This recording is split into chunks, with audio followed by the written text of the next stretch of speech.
Um, now, the other aspect is that you know, when the contractors go in, they're American contractors. They're companies from from France, companies from Britain, companies from the United States.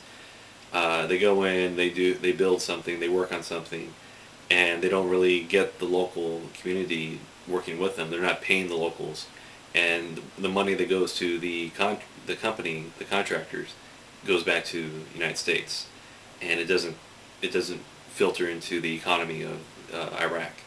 And I think that's the major problem. That is the problem, because we're basically we're creating things in Iraq that the money's not filtering out. The economy is not bolstering. And in my opinion, if you want to create stability, you have to create this sense that everybody is involved. Everybody has a say, and everybody has a part in the community, in the country. And I think we're making too many Iraqis sit around and not feel that they're doing something to be part of their part of the country.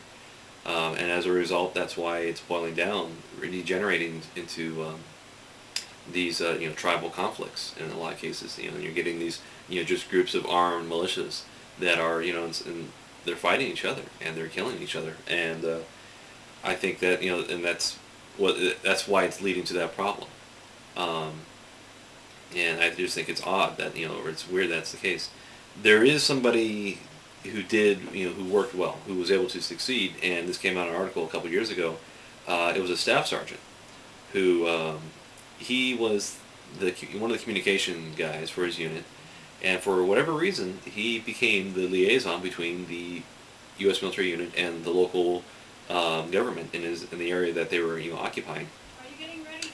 And it just seemed strange to me that this guy was this guy was succeeding with the people, and this wasn't this wasn't being copied around the rest of the country. What the staff sergeant did, and this is the weird thing too, is that this is a staff sergeant who's in a communications field.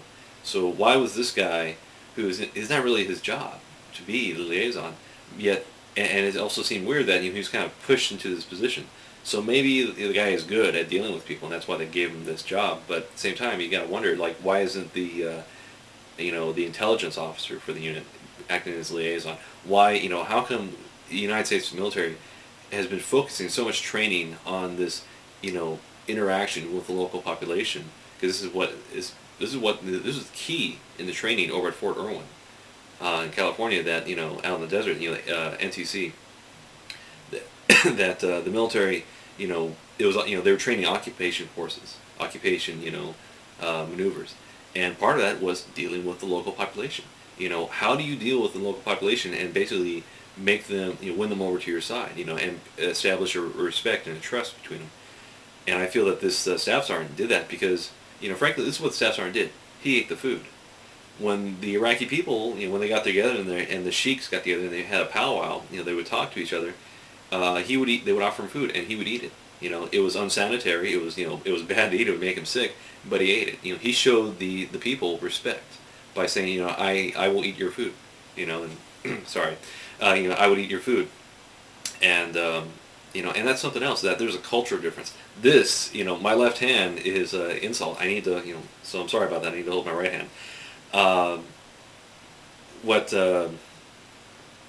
but he respected the people, and he would wear the dress. He would dress like them as well when he would deal with them and talk to them. He would go into their homes. He would make promises, and fulfill them. Which is what other U.S. military leaders would do, I'm sure. But the thing is, he dealt with the Iraqi leadership on their own level. He dealt with them as, I am, I am with you. I understand you. I see what you're seeing. And basically, it's this respect that he was able to gain with them.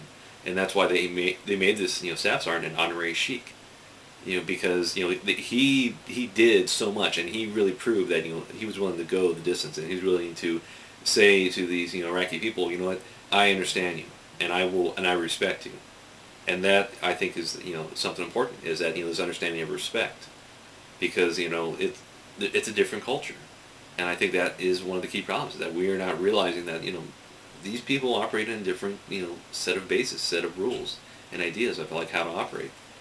And that's, I think, is just another key problem.